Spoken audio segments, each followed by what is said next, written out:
ഇന്ന് ക്ലാസ് കഴിഞ്ഞ് വീട്ടിലെത്തിയപ്പോൾ തന്നെ കാര്യമായിട്ട് എന്തെങ്കിലുമൊക്കെ ഒന്ന് ഉണ്ടാക്കണം എന്ന് വിചാരിച്ചിട്ടുണ്ടായിരുന്നു. പൂതി വേറെ ഒന്നും കൊണ്ടല്ല, ബസ്സിലിങ്ങനെ പോകുന്ന സമയത്ത് തട്ടുകടയിൽ പുറത്തിരുന്നിട്ട് ആരൊക്കെ എന്തൊക്കെയോ കഴിക്കണ കണ്ടപ്പോഴാണ് എനിക്ക് ശരിക്കും ഒരു പൂതി വന്നത്. ചിലപ്പോൾ ഒരു കഴിച്ചിട്ടും ഞാൻ ഉണ്ടാക്കണം തമ്മിൽ യാതൊരു ബന്ധം ഉണ്ടാവില്ല, പക്ഷേ നമുക്ക് എന്താവണം, അതിനടുത്ത് കൂടെ ഒന്ന് പോകണം. അങ്ങനെ പോകാൻ പറ്റിയതാണ് ഇന്ന് ഞാൻ ഉണ്ടാക്കിയത് ഉള്ളിവട. ഫസ്റ്റ് അറ്റംപ്റ്റ് ആണെങ്കിലും സാധനം സക്സസ് ആണ് കേട്ടോ. അത് പിന്നെ അങ്ങനെയാണല്ലോ. ഒരുപാട് സെറ്റായപ്പോൾ ഡ്രിങ്ക് ആയിട്ട് കോക്ടെയിൽ ഉണ്ടാക്കാമെന്ന് വിചാരിച്ചു കേട്ടോ. ഇന്നലെ നല്ല ഫ്രീസായി പപ്പായ എടുത്ത് വെച്ചിട്ടുണ്ടായിരുന്നു.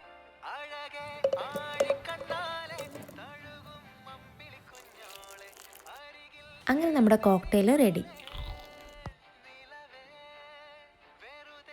അങ്ങനെ നമ്മുടെ ക്രിസ്പി ഉള്ളിവടയും കോക്ടെയിലൊക്കെ കുറച്ച് സമയം ഇങ്ങനെ കണ്ടു നിന്നോട്ടെ. എന്തൊരു ഭംഗിയാറ്. ഞാൻ ഉണ്ടാക്കിയതുകൊണ്ടാണെന്നറിയില്ല, ടേസ്റ്റിലും നോ കോംപ്രമൈസ്.